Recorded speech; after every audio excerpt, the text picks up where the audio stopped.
Welcome to our new 2014-2015 season, the soundtrack for a new time. For the Kansas City Symphony, that new time is now.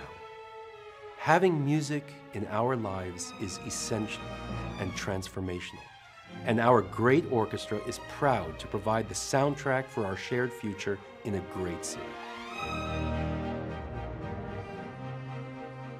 Along with all of our musicians in the incomparable acoustics of Hellsberg Hall at the Kaufman Center for the Performing Arts.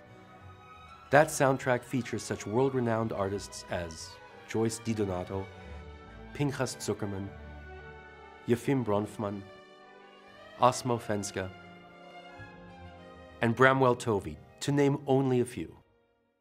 Looking back 100 years to the period 1914 to 1918, there was also a soundtrack for a new time, one of upheaval that would change everything that followed it: World War I.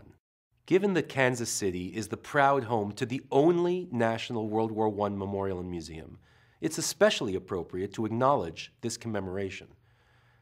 But we wanted more from our season than simply marking the Great War's centennial. What we focused on was not the span of the war itself, but the extraordinary foment of change which led up to it, the burst of modernism that catapulted our world into the 20th century. Music, like all art, is the mirror of its time. Through their artistic prisms, composers help reveal the world around us. So it's astonishing to note the variety and the range of music that composers produced as the 19th century slipped into the opening years of the 20th. In harmony, rhythm, melody, and sound, modernism led to something entirely new. Now, we have a lot of great music throughout the season, and I am thrilled to share all of it with you. But with this special focus, this thread running through our programs all season long, you are going to hear some of the most essential, compelling, and beautiful works of music ever written. And considered together, they indeed form a modern soundtrack for a new time.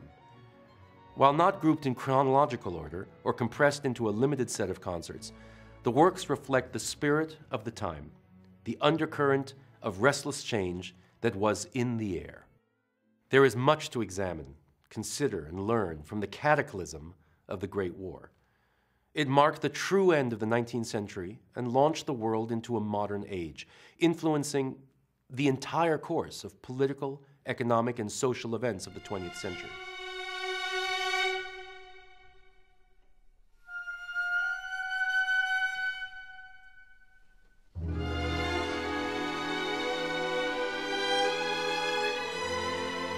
Modernism in 20th century music would have sounded very different without Richard Wagner's Tristan and Isolde. In his earlier opera, The Flying Dutchman, Wagner's use of leitmotifs, which are the recurring strands of melody identifying not only drama but also the inner dialogue of his characters, already was changing music. In The Flying Dutchman, Wagner is still living in Mendelssohn's Romantic era, yet already he is looking to the future.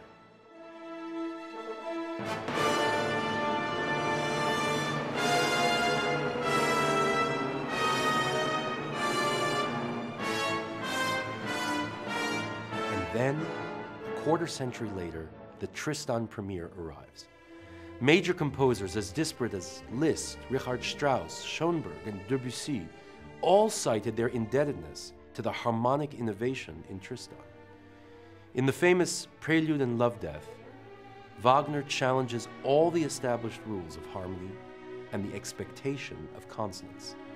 One dissonant chord slips unpredictably into the next, and the rootlessness of suspended cadences and sensual chromaticism add to the aching psychological underpinning culminating in Isolde's death. In the heart-stopping beauty of this music, the old order is actually unraveling. There is restlessness and uncertainty, a fitting soundtrack to accompany the explorations of the unconscious mind coming in the era of Sigmund Freud.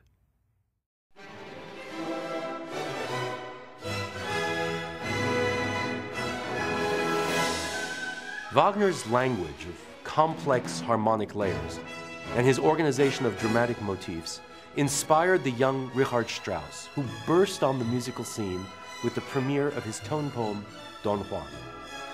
His mastery of romantic lyricism is always evident, as in the sweetness of his love song, Morgen, Tomorrow.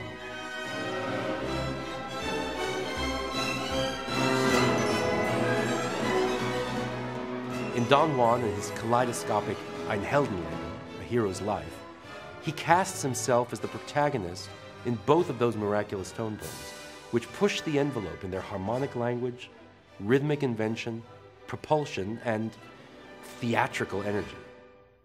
But then, in 1905, comes a real shock: his modernist opera, Salome.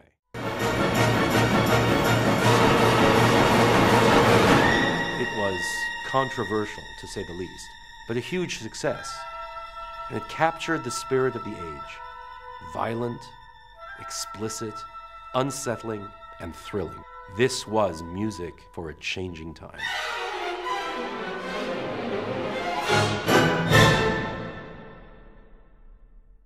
In Gustav Mahler, too, we hear Wagner's lingering legacy, but something new as well. His symphonies redefine the form, in their breadth, in their size, and in their power. As he put it, he wanted in his symphonies to encompass an entire world.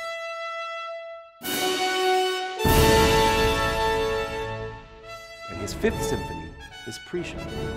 A personal struggle for heroic triumph does emerge at the end, but only after acknowledging an unsettled world on the brink. An ominous funeral march, a parody of the local village band music that he knew as a boy, a scherzo marked by its nervous interruptions and fitful energy, and, in probably the most famous music he ever wrote, an astonishingly intimate and wistful adagietto. This is music filled with a Freudian roller coaster of emotions, neurotic, fearful, loving, humorous, and full of angst. Like all of the other great works that we will perform this season from that momentous period, this incredible symphony resonates today with us so directly precisely because of its power to connect with the joy and the grief of the human experience.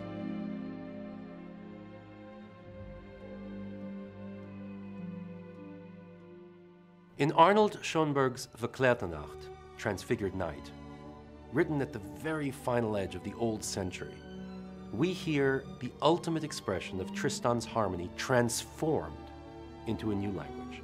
The story in the poem upon which this work is based is rather amazing. It tells of a man who shows ultimate forgiveness to the woman he loves by not only accepting her into his heart, but also her unborn child from another man. While Schoenberg becomes a key champion of 12-tone or atonal music, which is the ultimate overturning of the old musical order, Verklärte Nacht is still a highly tonal reflection of finding redemption in an exquisite D major ending. It's not only turbulent and metrically complex, but also strikingly beautiful. It was highly controversial and initially misunderstood at its Vienna premiere. Some thought it was unacceptable that Schoenberg used one chord, an inverted ninth chord, in the way that he did. But now, it is a symbol of its time and a stunning musical achievement that speaks to us as forcibly today as it did a century ago. England had a somewhat sleepier response to the changing era, clutching to its past even as the order of the empire was disintegrating. But there is a different kind of modernism in Gustav Holst's The Planets, which premiered just a few weeks before the end of the war. It's a new boldness, and not surprising. Holst attended performances of both Schoenberg's and Stravinsky's music, where the dissonances and metrical irregularities made a distinct impression, as did the liquid harmonies of Claude Debussy. And you hear all of that in this extraordinarily iconic work. As the outbreak of war approached, a feeling of nationalism arose throughout Europe among countries and ethnic entities, large and small. Along with Elgar, Delius, Vaughan Williams, Walton, and others, Holst helped to create the unmistakable sound of British patriotism. The rise of nationalism was actually happening everywhere. Already in the 1890s, the music of Jan Sibelius came to represent Finland in sound. After the lushness of his first two symphonies, his third, in 1907, is an antidote to Mahler, leaner, disciplined in form, gleaming. But again, we hear the spirit of the time. The shifting quick tempos of the last movement, for instance, are restless. Little wisps of sound that come and go like shadows becoming real, only to give way to a march resolute and strong, maybe prophetic, building to a single climax, a call to arms with a defiant fanfare. In Denmark, patriotism pervaded Carl Nielsen's music. Brilliantly original, while also rooted in folk music, Nielsen experimented in tonality and form. Like with so many other composers, this unsettled age leading to war directly influenced him. And we hear this in his Symphony No. 4, The Inextinguishable. It's impossible not to hear the affirmation of what he himself described as, quote, the unquenchable will to live. It was another defiant voice in a world bracing for danger and violence.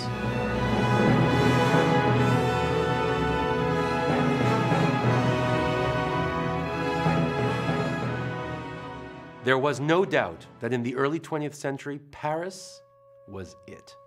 Matisse, Picasso, and Braque, the Cubists and the Fauvists, painted what Ravel, Debussy, and Stravinsky were composing. And the shock of the modern was everywhere. It's safe to call Debussy's Prelude to the Afternoon of a Faun of 1894 the first masterpiece of the new century.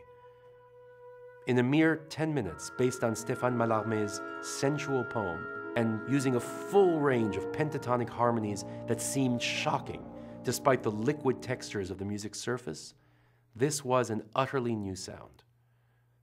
Similarly, in his tone poem La Mer, the sea, Debussy evokes three sketches as masterful as any Impressionist painting. Yet the harmonic language and the phrasing are entirely new. Debussy's compatriot, Maurice Ravel, in gossamer works such as Scheherazade or the Spanish-inflected Rhapsodie Espagnole, also forged a new musical vernacular, as well as a revolutionary virtuosity in orchestral sound and color. The same goes for his Daphnis and Chloe, written for the famous Ballet Russe at Serge Diaghilev's request. It is French modernism at its most languorous, most feverish, and most exhilarating. And then comes his look back, after the war, in 1920. The world had been laid waste, and Ravel's La Valse is a masterpiece, an old world waltz that, mirroring a devastated Europe, deconstructs and spins into delirium and then explodes. And then there is Stravinsky's Rite of Spring, the central original track in our playlist for this modern age. Never had there been music like this. Gone are any comforting safety nets of 19th century rhythm or harmony. The pulse is barbaric, primal, threatening, enthralling in its power. It is the 20th century unleashed, and music would never be the same.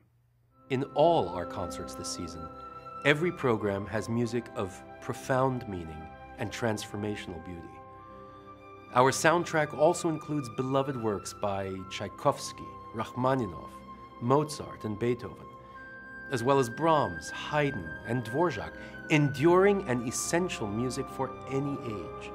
And that is the great achievement of the music that we are lucky enough to play. Art changes us. It uplifts us, even as it has the power to unsettle us. It deepens our world experiences and profoundly connects us to our senses and to our emotions. It changes the way we see the world. And music can accomplish this more fully than any other art form.